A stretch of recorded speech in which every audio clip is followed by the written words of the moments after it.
মাই মছলা নোহোৱা গাহৰি যদি খাবৰ ইচ্ছা আছে, কেৱল 3টা বস্তু আৰু অকণমান ধৈৰ্য, তাৰপিছত ৰেডি। জুবিনদাৰ গান দিওঁতে সকলোৱে ভালে পাইছে। এতিয়া বোলো ৰেচিপিবোৰ কৈ যাওঁ আৰু আপোনালোকে চাই যাব নেকি।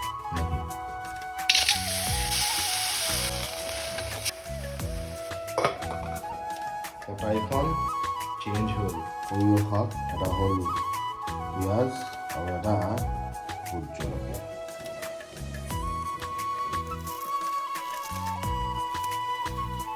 সকলোতকৈ ইম্পৰ্টেণ্ট বস্তুটো হ'ল খাৰ।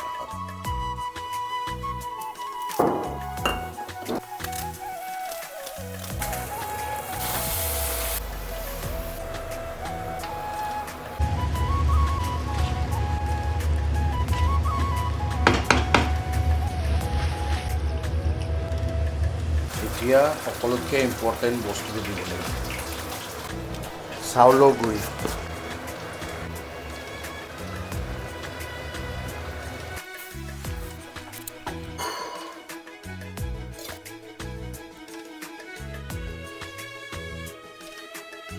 পুনৰ লগ পাম।